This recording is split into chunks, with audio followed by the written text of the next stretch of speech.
Good afternoon, YouTube, and welcome back to Fat Cat Collections. Today, guys, gonna do another boot review for my boot lovers, and today I'm gonna share with you guys the Roper Moto Eagle Western boot. I picked these up the other day through Amazon, and I absolutely love them.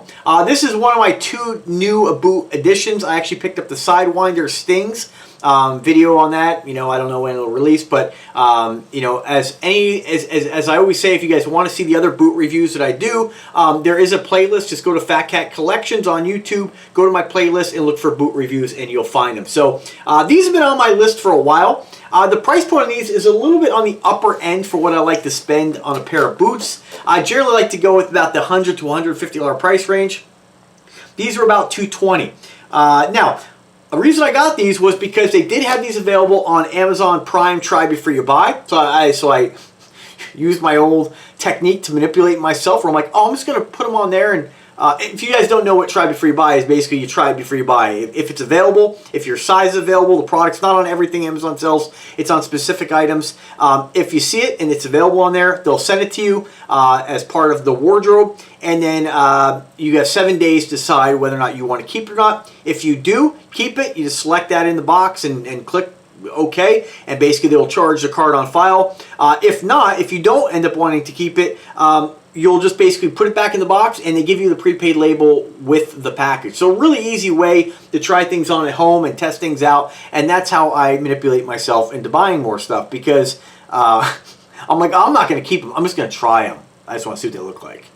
And then sure enough, I get them and I'm like, oh, I got to keep these. So that's what happened with these. They were on my list for a while. The cool thing about it with Amazon is that I encourage you, if you are looking for, especially boots, to look at the different sizes, because the prices are all over the board. Right now, for instance, these boots are a 7 wide. They're going for $136, which I think that's exactly what I'm going to pay for them.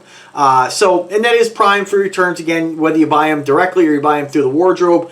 Really cool. They were on my list for a while, and I'm really glad I got them. So I just didn't want to spend over $200 for them, but being that the 7 wides were only $136, I couldn't pass it up. They only have one left in stock, so keep that in mind. Now, if you just go with the 7, to give you guys an example, if you just go with the 7 standard, you're looking at $199, so $70 more. If you jump up to a 8, you are looking at $203. If you jump up to an 8 wide, you're looking at $137. So it seems like the wides are definitely a little bit cheaper, and probably because most people don't buy wide, especially with the smaller size shoes. For instance, if you jump up to a 9, you are looking at $192. You jump up to a 9 wide, you're looking at $162. Still a little bit of a savings. Let's see what 8 wide is.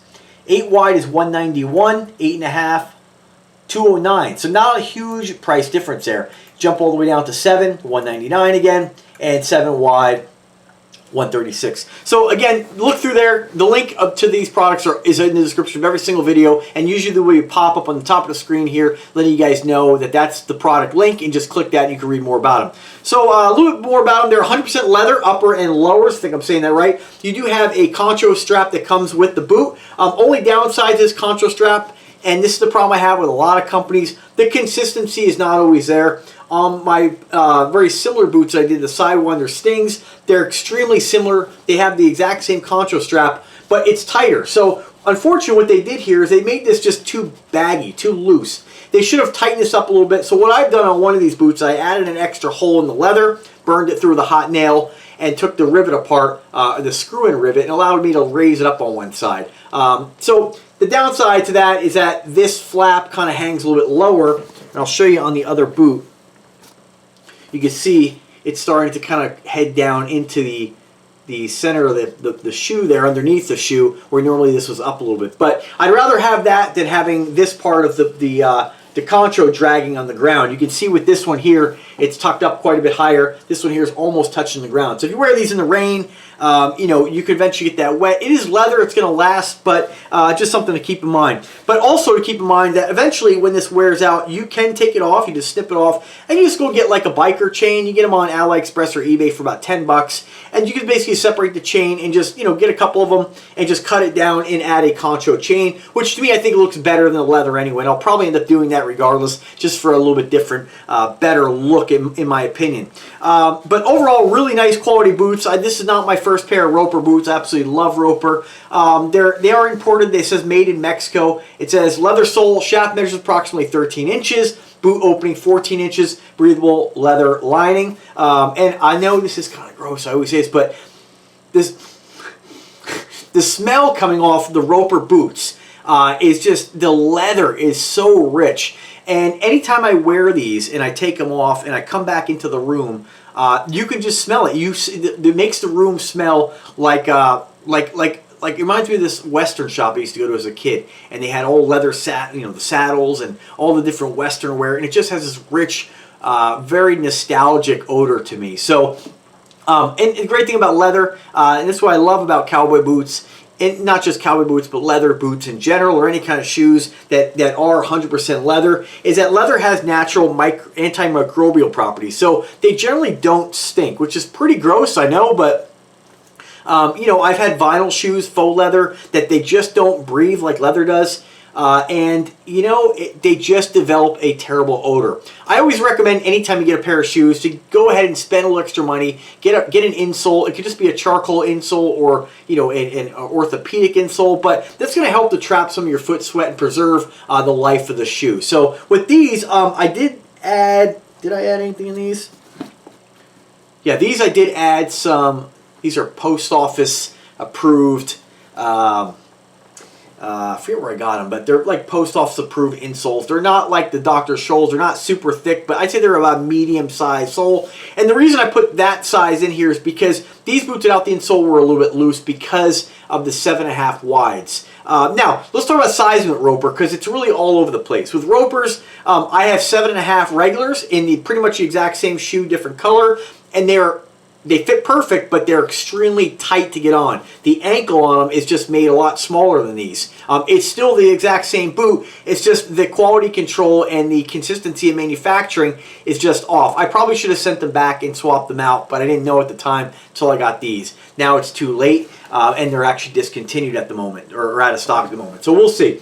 But nonetheless, these fit perfect. Add the insole in there, and it takes that a little bit extra room, and they're absolutely flawless. The other boots I have, the Sidewinders, no insole. You can't put one in there. If you put one in there, it's going to be way too tight. So, again, all over the place with the sizing. What I really recommend you do, and that's the great thing about Prime Try Before You Buy, is order a couple sizes, see what's going to fit you better, and then send the other ones back. Again, pricing's going to be determined on what you want to keep, because for these, I mean, yeah, it would have been nice to have the non-wides, but I'm not going to pay $70 more. Throw a $10 insole in there, and I'm good to go. So, great looking boots.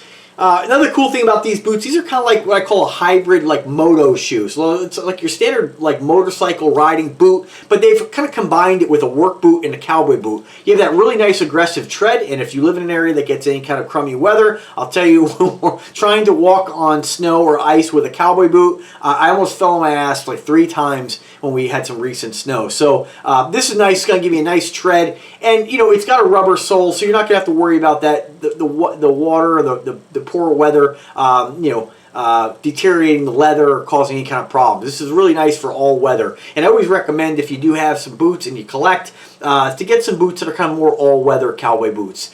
These are great. These are, I mean, to me, a really nice hybrid mix between a motorcycle shoe. You have that cool concho riding strap, or the concho strap that you see that's on a lot of harness boots. A lot of the Harley boots have stuff like that, but you have more of a pointed toe, but a hybrid toe. It's got more of that elongated pointy toe, but you have a square toe. So really, really cool looking shoe. The only other thing I'll say about it is that picture sometimes is not worth 1,000 words. Amazon really did a poor job at representing this boot, because from the pictures it just looks like a mirror polished, shiny black boot. It's really not. It's got a lot of gray distressing around the toes. Now, it's not impossible that the one I got just has more of that, but it definitely has a lot more of a lighter gray look. The pictures make it look just like it's black. And what's really interesting is that the pictures they have, they're zoomed in pretty close, and you know, maybe there's just some inconsistency with the pair that I got. Not a big deal, because I like the way they look, but just kind of keep that in mind. If you are looking for a solid black shoe, there's potential for you to have a lot more lighter distressing. You have a little more around the front of the calf as well, the front of the shin, where you have that kind of eagle pattern, that nice embroidered leather eagle on the front there. Although, unless you tuck your jeans into the pants, you're not really going to be able to see that, but still pretty cool that they do that. Overall, just a killer shoe. Yeah, nice about 1.5 inch heel, very aggressive tread, and these are awesome. And again, I bought these, and of course I ordered the Stings, because I was like, all right, well, I'll either keep the shiny ones or the matte finish ones. And, you know, like I say in the past, if you see something you like, if you can afford it, get it while you can, because eventually this stuff goes out of stock and then you may be kicking yourself down the road. So without further ado, let's go ahead and throw them on the body here, throw them on the feet so I can show you guys what it looks like. Again, that's something I kind of pride myself on when it comes to these videos, just like watches. It hopefully gives you guys a real good impression or representation of what it might look like on a guy, you know, on yourself, or a guy my size, my height, my weight.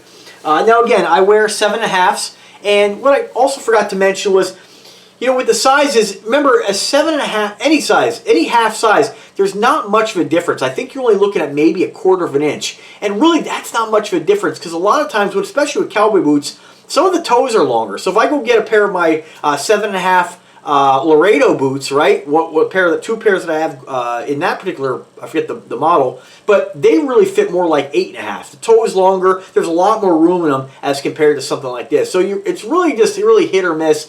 And you know, that's again the cool thing about being able to go to a store and try them on. But let's face it, you know, if you can find boots like this in a local store, you're probably going to be paying a lot more for them. Online, you really can't go wrong. The only downside is you may have to order 3 pairs, or again, if you can get them through Prime Wardrobe, that's a great way to find your exact size. So just kind of keep that in mind. If you normally wear whatever size and you see that's a lot cheaper in a half size up or down, you could probably get away with that. And I probably would recommend going with a half size down, but everybody's different. You know, I'd rather something tighter than looser. You know, because with leather, especially boots, they do stretch. I have some boots you put them on and they're super uncomfortable, like tight for a 7.5. And you wear them for about half an hour and they fit pretty comfortably. So it's just really kind of hit or miss. So let me drop the camera down here. Oh, whoa, wait a minute. And show you guys what they look like. I also want to mention, anytime I do these videos, I am wearing a pair of Rockin' Republic jeans. These are, I don't know if you can get them in stores, but I got mine on Amazon. They run $27 to $37. I'll put a link in the description for these as well. These are what they call the slim straight cut. I love them. I think they're very similar to some of the Wrangler jeans without the nonsense of the sizing with Wrangler. Wrangler, like, you have to be very specific on your waist size. And, you know, for me, you know, most guys don't measure their waist and then buy jeans. They know kind of what fits them. And for me, for a guy my size, my height, and my weight, I weigh about 178 pounds as of today, about 5'7.5". And so I normally wear a 29-30 inseam. Sometimes I want the pant to hang down a little bit lower, but generally, as a good rule of thumb, I'm a 30. 31s are always perfect, but it's really hard to find men's jeans in a 31. It's kind of like an oddball size. You generally find even numbers and not odd. It just depends on the brand and size. So I do have these jeans in a 29-32 and a 29-30. These are the 29-30s, and you can see the, you know, the cuff breaks right where I normally like it. Still, you can still see off the concho strap and the harness. Just a great looking shoe. I mean, you really can't go wrong with these. Let me try to drop this down a little bit more here. See more of the boot. And so what I like about, you know, I do have skinny jeans. I do have slim jeans. I don't really wear any of the board stuff anymore, the baggier stuff. I generally like things fitted. And I'll tell you that, you know, even though I have the tighter ones, I have some American Eagle, Rock Revivals, I have all different kind of brand jeans. These, I gotta say, are my new favorites. They just fit perfect. They don't have a lot of material in the butt, and for guys like me, I know this video isn't about the jeans, but I want to share it anyway. For, you know, I don't really have hips, or not much hips, you know, not much there. And guys generally don't, but I don't have any kind of butt. So I have to wear a belt really cinched up because pants are always falling off me. I would be a really great candidate for suspenders at some point. But, you know, red bean, like I joke about all the time, red beans and rice missed me. You know, I just don't have any derriere back there. So it makes it a little difficult. I'm always pulling up my pants. But with these, it's great because they, I don't know if you can see that, they don't have a lot of material in the butt. The crotch is nice and high. They're just a really nice fitted jean. Fit kind of like a skinny jean, although I have seen skinny jeans that just, there's so much material in the crotch, they look like you're just, you know, you're wearing a diaper. These are a great fit. So if you're a guy who's pretty trim on the, you know, on the lower portion there, not, I don't think I have skinny legs, but they're not huge by any means. They're just, I think, normal legs. You know, they're a perfect fit, and there is a little bit of stretchless material. So again, keep that in mind. You know, in a Wrangler jean, I probably can't even get into a 34. And I'll say that Wrangler jeans are like the only jeans that I try on that the sizes have no stretch. And, you know, they just don't fit the way normal jeans do. Every other brand, I wear 29 and 30s. Every other brand that I've ever tried on, 29 and 30s. So these are 29s. When I go to unbutton these, and I know this isn't about this, but when I go to unbutton these, I mean, there's not like I'm really having to stretch to get the pants on. So even though there is a little bit of like a spandex or a lycra in these jeans, there is a little bit of stretch properties, but not like some of the skinny jeans you see. So anyway, I just want to throw it out there. If you do like the jeans, I think they look great with cowboy boots. They're not too tight in the bottom, so you can still get them over a boot without looking like you're wearing moon boots or anything like that. So they're great. They fit awesome. I absolutely love them. They're my new favorite. And with these boots, they just look fantastic. Try to bring that up a little bit. Get back a little bit here.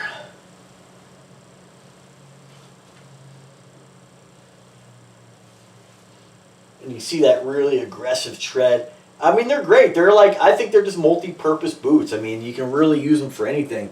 I don't know if you don't want to wear something that's nice for like instruction or anything, but I guess to each your own. You can wear them however you want to wear them. You know, as far as longevity, a lot of my cowboy boots are pretty new, and I've had a lot of luck with my boots over the years, some of the older ones I have. So time will tell. You guys know I always come back and re-review products at a later date, so if I find that you know, these don't last or they're, you know, they're not as good as I think they are, then I will come back and let you guys know. But as always, guys, I do appreciate you taking the time to watch the video. Whoa, man, I tell you, this is the beauty of not editing things. If you have any questions whatsoever, just don't hesitate to ask. I'm always here to help you guys out any way I can. You can find me on Instagram, instant message me. You can find me on Facebook. You can find me on, you know, again on YouTube comment section, or my email address in the description of every single video. Feel free to reach out. I'm always here to help. If you do make a purchase, please use my link. It does help to support my habits. I do appreciate you guys, my boot and watch habits. I do appreciate you guys anytime you use my link. They are affiliate links, so thank you. And again, guys, always be a smart shopper. And if you do pick these up or have these, let me know. I think they're a killer boot. I'm really happy I picked them up and added to my collection. So have a good weekend, guys, and take care.